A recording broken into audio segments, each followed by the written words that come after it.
Exclusivo. A mulher que viveu ao lado de um dos criminosos mais temidos do Rio de Janeiro rompe o silêncio. A viúva do assaltante Pedro Dom chegou a ser presa também e pode se envolver em alguns crimes. Ângela Fanzeres quer reconstruir a relação com o filho, que, segundo ela, foi roubado de casa ainda criança. A nossa aparência sempre esteve acima de qualquer suspeita. Isso também abria portas. Ele andava com granadas, tirava o pino, colocava a granada na cabeça das pessoas, ameaçava jogar a granada dentro da casa para explodir todo mundo. Eu, grávida, 7 meses, com 2 filhos pequenos, chegando em casa, com uma arma na cara, gritando com a gente. O sentimento é algo muito estranho, mas decepção nunca senti do meu pai, graças a Deus. Quase 20 anos depois da morte, quais os segredos ainda não foram revelados sobre Pedro Dom? Eu não estou aqui exaltando o bandido, eu estou exaltando o lado humano que eu conhecia. Eu não sou a vítima do Pedro, né? Eu era companheira, não parceira, mas eu era companheira. Dois personagens diretamente ligados a ele contam suas versões. Ângela, a viúva, se diz injustiçada. E Pedro, o único filho do assaltante, revela seus traumas por viver à sombra de Dom.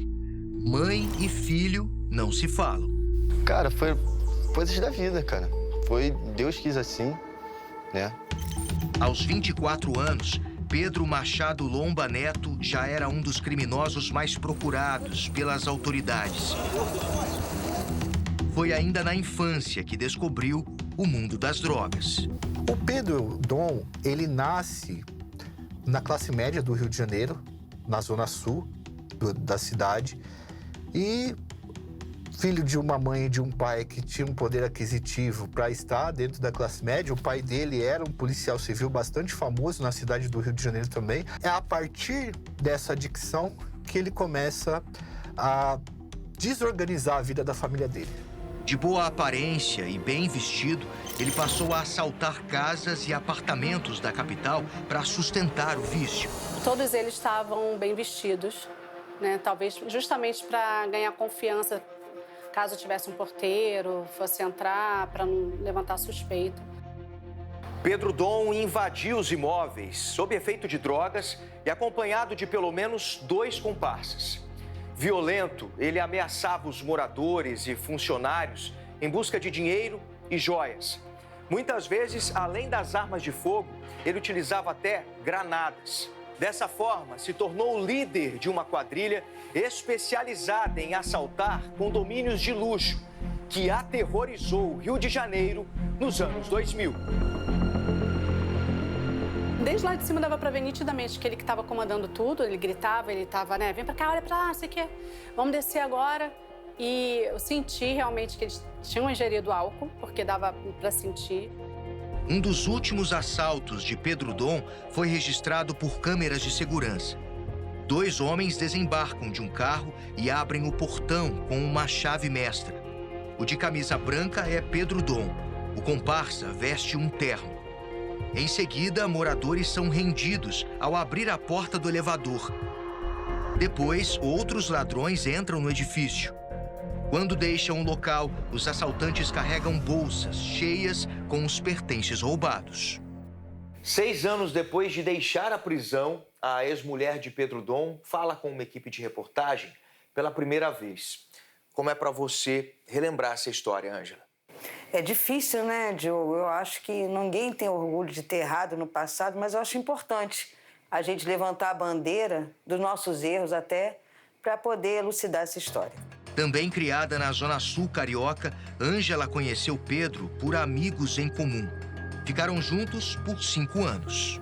Ele chegou a me levar numa viagem, né, sem minha vontade. Eu não participei, mas sabia que eles estavam praticando atos ilícitos.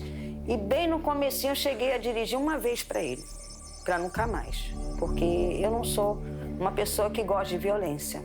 Ela afirma que Pedro tentou mudar após o nascimento do filho, mas não conseguiu lidar com o vício e precisava quitar uma dívida com traficantes. Ele já estava envolvido com crack. Eu não sabia, porque era dentro do cárcere. Ele conseguiu ver o filho dele nascer? Como foi esse momento? O nascimento do filho já estava, né, na rua. Já morávamos juntos já há um mês. Ele tinha fugido da prisão? Ele fugiu do semiaberto. E um mês a gente estava morando em Copacabana. Ele fugiu para isso, para ver o filho nascer? Para ver o filho nascer. A vida como pai de família durou pouco. Foragido, Dom passou a se esconder em comunidades. Eles fugiam para dentro das favelas e aí o pessoal não conseguia pegá-los ali. E ele foi desenvolver amizade com vários chefes do tráfico, como, por exemplo, o Bem-te-Vi da Rocinha. Isso dava para o Pedro Dom uma espécie de proteção que muitos outros bandidos não tinham.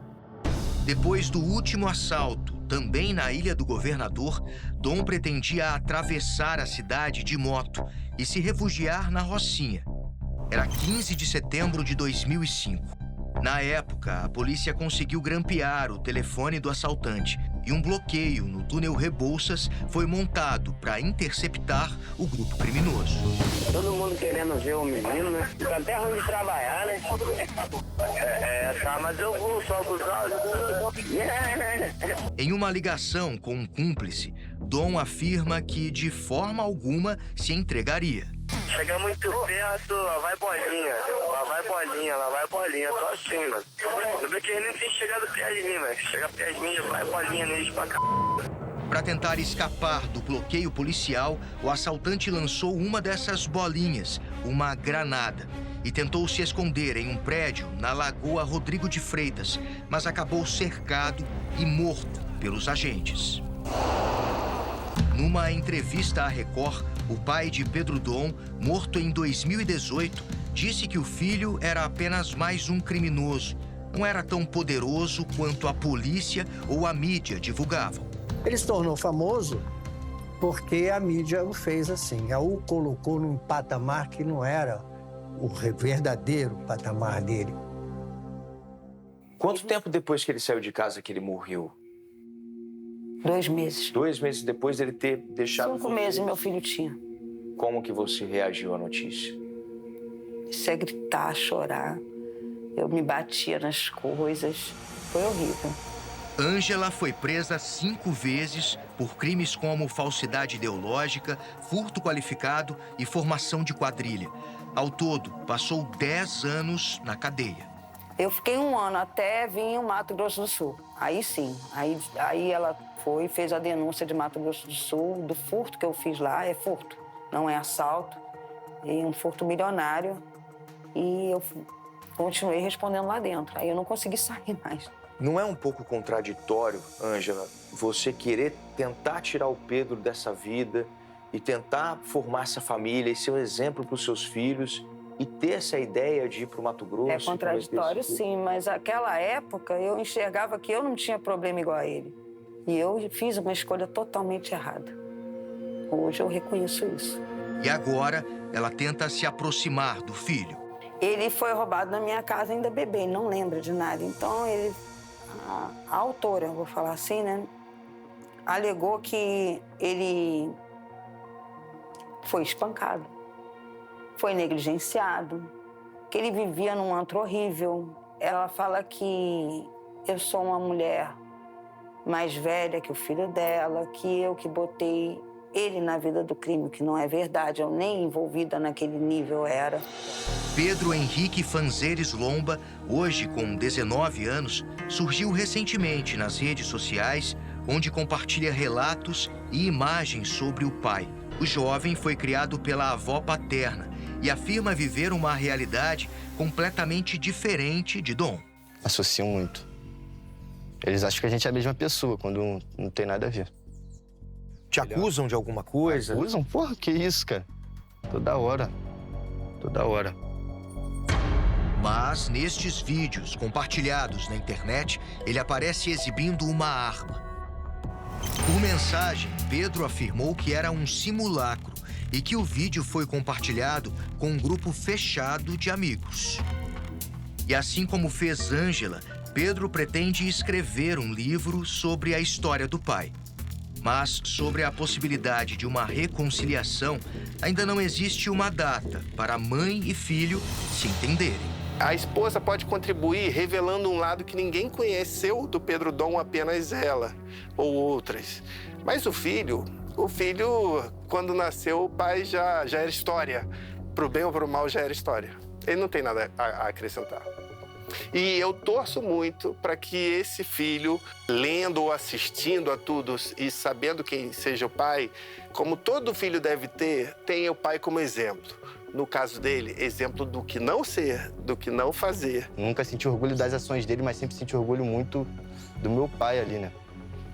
Sempre tentei tirar a determinação dele como inspiração, mas sem fazer as coisas que ele fazia.